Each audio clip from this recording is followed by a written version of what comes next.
Hey folks, today we are taking a look at a little party game put out by Blue Orange Games called Wink. This is a very simple card game, sort of a being sneaky game in which you are trying to blink at other players in order to get them to be aware that you're holding a card they need to know you're holding. Are things about to get uncomfortable? Let's find out.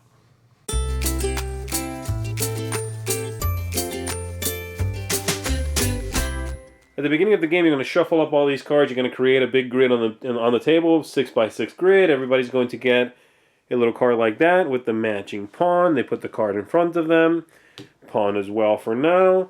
And then you're going to shuffle up this deck of cards, which is an identical copy of all these cards in the middle here. And everybody's going to get a certain number of these depending on the number of players. So let's say we're playing with 6 people. We would get 5 cards. All right?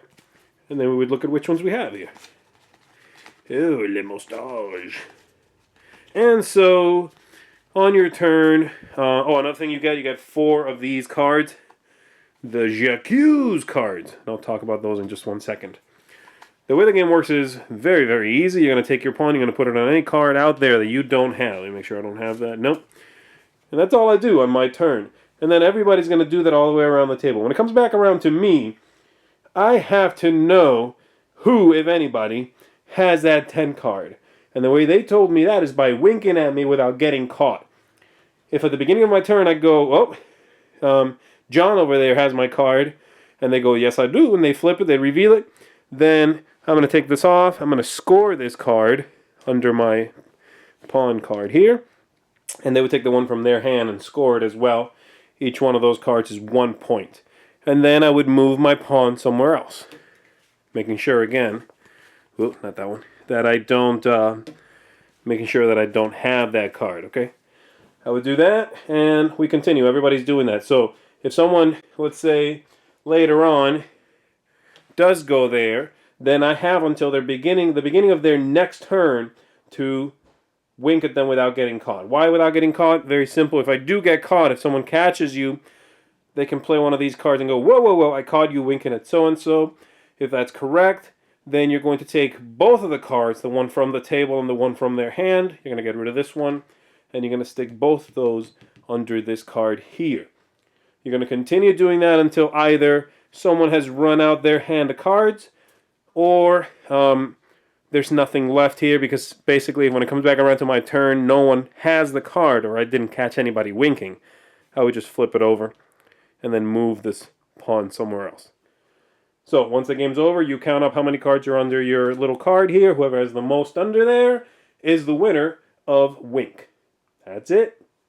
My first thought when I heard how this game worked was one of, apprehension. It sounded really silly. It didn't sound really very fun at all. It sounded like it was going to be an exercise in futility. But I was very happy to be proven wrong. This game, while yes, very silly, very light, obviously, a party game, actually has gone over really well, and I've enjoyed my plays of it. I think it creates a nice, silly tension in, sort of watching everybody being super sneaky, trying to catch other people. And I've played games of this where people catch each other, and all those J'accuse cards are gone like that. In 2 rounds, they're gone. And I've had games where people are really good at not getting caught, and so that's been fun. The game, the more the better in this game. I think it plays 8 players beautifully. It's a funny game. It's a party game that goes over well with friends. I wouldn't necessarily recommend it if you're uncomfortable winking at people, because if you're playing with people you don't know, that might get a little awkward, and I get that. But with friends, especially with friends that know each other well but don't necessarily want to play games where you get up and act out and you're very silly, and games that make you act in a very outgoing manner, then this is a good one. Actually, I was really surprised, happily so, that this worked so well. Everybody at first a little apprehensive about, I don't know about this winking thing, but you know what? People get into it right away, and everybody I've played with has had a blast with Wink. Thanks so much for watching the Dice Tower videos. Find more great videos and reviews, as well as our top-rated audio podcast at Dicetower.com. You can also find other great shows at Dicetowernetwork.com. I'm Eric Summerer, and you've been watching The Dice Tower. The Dice Tower is sponsored by Cool Stuff Inc., where you can find great games for great prices. Cool stuff in stock. Check them out at CoolStuffInc.com.